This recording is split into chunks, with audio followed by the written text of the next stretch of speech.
पंजाब के गांव में हैप्पी अपनी पत्नी हरप्रीत के साथ रहता था और लोगों को दूध दही पहुंचाने का काम किया करता था। पूरे गांव में हैप्पी की तरह ताजा और शुद्ध दूध कोई भी नहीं बेचता था। इसी वजह से अन्य दूध वाले उससे चलते थे। उनमें से एक था प्रवीण। उस हैप्पी के बच्चे का कुछ करना पड़ेगा, वरना हमसे भी ज्यादा गाय उसके पास हो जाएगी। और नहीं तो क्या, कल का आया हुआ लड़का और उसके पास हमसे ज्यादा जमीनें हैं, पैसे भी ज्यादा कमा रहा है वो, और खेती बाड़ी भी जोरों शोरों से कर रहा है। ज्यादा दिन नहीं, बस कुछ ही दिनों की बात है, तब मजा आएगा। लेकिन आप करेंगे क्या? हैप्पी पूरे गांव में मशहूर किस लिए है? अपने दूध और मिठाइयों के लिए ही ना। उसके दूध और उसके दूध वाली हर चीज में मैं केमिकल की मिलावट कर दूंगा। अब मजा आएगा। बड़ा उड़ रहा था, ये है उसकी असली जगह। अब इसकी अकल ठिकाने आएगी। आ जाओ, दूध ले लो, दूध ले लो। क्यों हैप्पी भाई, किद्दा आज दूध लेकर फिर निकल लिए तुसी? जाते जाते मुझे भी देकर जाओ। ओए मैं क्या परजाई जी, ये लो पूरे 2 लीटर। आज का दूध ज्यादा ताजा लग रहा है, क्या खास बात है इनमें? जी बस अभी अपने गौशाला से दूध कर लाया हूँ, ताजे तो होंगे ही ना। ऐसे ही हैप्पी गांव के हर कोने में दूध और दही लेकर चला जाता है उन्हें बेचने। मिलावट का दूध होने के कारण गांव के कुछ बूढ़े और बच्चे बीमार हो जाते हैं। सारे गांव वाले ये शिकायत कर सरपंच के पास पहुंचते हैं और उन्हें सारी समस्या बताते हैं। सब बच्चे बूढ़े बीमार हैं, लेकिन ऐसी कौन सी बात हो गई कि सारे एक साथ बीमार हो गए? कहीं हमारे गांव में कोई बीमारी तो नहीं फैली? अगर ऐसा हुआ तो दिक्कतें बढ़ जाएंगी। कोई बीमारी शिमारी तो नहीं हो गई ना पिंड विच? अरे इन सबसे पूछो तो इन्होंने खाया क्या है? दसो जी, उससे पता चल जाएगा कि क्या हुआ है। क्या खाया है बताओ भाई। तब एक बच्चा उनमें से कहता है, मम्मा ने मुझे दूध पिलाया था, तब से ही मेरा पेट बहुत ज्यादा दर्द हो रहा है। मैंने भी सवेरे दूध ही पिया था, मानो मेरी हालत तो ऐसी है जैसे मेरे प्राण निकल गए हों। सबने दूध पिया है। ये दूध कहाँ से खरीदा था, हैप्पी के यहाँ से या प्रवीण के? तब प्रवीण गांव वालों के बीच में से सामने आया और कहने लगा, मैं इस गांव में दूध बेचता ही नहीं, मैं हमेशा दूसरे गांव में बेचता हूँ। ये बात भी सच है। जाकर हैप्पी को बुला कर लाओ। गांव वालों को हानि पहुंचाने के जुर्म में उसे मैं कड़ी से कड़ी सजा दूंगा। सरपंच के आदेश अनुसार वहाँ पर हैप्पी आ जाता है और कहता है, कहिए जी क्या बात है, आज पंचायती में मुझे बुलाया गया है, जरूर कोई खास बात होगी। सीधे तो ऐसे बन रहे हो जैसे तुम्हें कुछ पता ही नहीं। तुम्हारे काले कारनामों की वजह से हम जैसे सीधे साधे दूध वाले परेशान हैं। मैं कुछ समझा नहीं जी, आखिर बात क्या है? तुम्हारे दूध मिलावट के थे, उसमें हानिकारक केमिकल्स थे, जिस वजह से गांव के आधे से ज्यादा लोग बीमार पड़ गए हैं। सुबह सुबह इंसान दूध पीता है ताकि उसकी सेहत बनी रहे, इसलिए नहीं कि वो परेशान रहे। मैंने तो कोई गलती नहीं की, मैं मिलावट भला क्यों करूंगा? मैंने ऐसा बिल्कुल भी नहीं किया। हर चोर चोरी करने के बाद यही बोलता है, इसे सजा जरूर मिलनी चाहिए। हाँ, मिलनी चाहिए। तब सरपंच ने भरी सभा में सबके सामने उसे सजा सुनाई और कहा, तुम्हारी सजा ये है कि अब से और इसी समय से तुम्हें गांव से बाहर निकाला जाता है, गांव वालों को हानि और चोट पहुंचाने के जुर्म में। तुम अगर गांव में दोबारा नजर आए तो तुम्हें पुलिस के हवाले कर दिया जाएगा। हैप्पी समझ चुका था कि इसके पीछे किसी की साजिश है। वो उस वक्त वहाँ कुछ भी नहीं कहता और वहाँ से चला जाता है। गांव छोड़कर दर दर भटकने के बाद, मेरा गौशाला, मेरी गाय, सब कुछ वही रह गए। बड़ी मुश्किल से मैंने इतना सब कुछ बनाया था। मैंने क्या बिगाड़ा था तेरा भगवान, जो मेरी इतनी कड़ी परीक्षा ले रहे हो?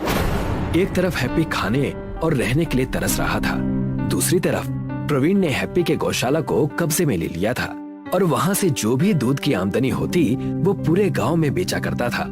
लेकिन प्रवीण इन हरकतों से भी बाज नहीं आया। वो गायों को केमिकल वाले इंजेक्शन लगाया करता था ताकि वो सब ज्यादा दूध दें। इन गायों को ज्यादा दूध देना ही होगा, वरना मैं गाड़ी और जमीन कैसे ले पाऊंगा? अजी आप थोड़ा ज्यादा नहीं कर रहे हैं? सब कुछ ठीक तो चल रहा है, पूरे गांव में सिर्फ आप ही का व्यापार है, फिर भी ये कदम क्यों उठा रहे हैं? चुप करो और जाकर खाना बनाओ। प्रवीण उन गौशाला की गायों को हमेशा इंजेक्शन दिया करता, जिस वजह से सारी गायें ज्यादा दूध देती। लेकिन एक दिन ऐसा आया कि सारी गायें बीमार हो गई और उन्होंने दूध देना बंद कर दिया। अब इन गायों का क्या फायदा? इन्हें छोड़ दो जंगल की तरफ, हमारा इनसे कोई लेना देना नहीं है। अब दूसरी गायें लाकर उन्हें हम फिर से इंजेक्शन देंगे। मुझे ये चीज ठीक नहीं लग रही है। इतनी लालच भी नहीं करनी चाहिए। मैंने जैसा कह दिया तुम वैसा ही करो, ज्यादा बहस ना करो। प्रवीण के कहने पर उसकी पत्नी ने सारे गायों को रास्ते पर खुला छोड़ दिया। सारी गायें भटकते हुए हैप्पी से जा मिलती हैं। हैप्पी उन्हें देखकर चौंक जाता है। अरे ये तो मेरी गायें हैं, लेकिन ये यहाँ जंगल में क्या कर रही हैं? और इनकी हालत तो बहुत खराब है। आखिर ये सब हुआ कैसे? वहाँ जाकर देखता हूँ, इन्हें पानी पिलाता हूँ। हैप्पी जाकर अपने गायों को पानी पिलाता है। उन गायों में से एक गाय का बछड़ा अचानक से ही गौमाता का रूप धारण कर लेती है। वत्स, तुम बिना लाभ के भी हमारी मदद कर रहे हो। मैं तुमसे बहुत प्रसन्न हुई। मांगो जो वरदान मांगना चाहते हो। गौ माता को बोलता देख हैप्पी दंग रह गया और उनसे कहने लगा, मैंने अपना सारा जीवन बस गायों की सेवा और मेहनत करने में लगा दिया है। मुझे बस मेरा जीवन ऐसा ही बिताना है। मैं चाहता हूँ कि आप मुझे मेरे पहले वाली जिंदगी दे दे। तुम उसकी चिंता मत करो, मैं तुम्हें आशीर्वाद देती हूँ। इन पशुओं की तुम बहुत अच्छी देखभाल करना। उनसे जो तुम्हें गोबर मिलेगा उससे तुम एक घर बनाना, और वो गोबर का घर हीरे के घर में बदल जाएगा, और गोबर के उपले हीरे के उपले बन जाएंगे। क्या सच? मैं ऐसा ही करूँगा।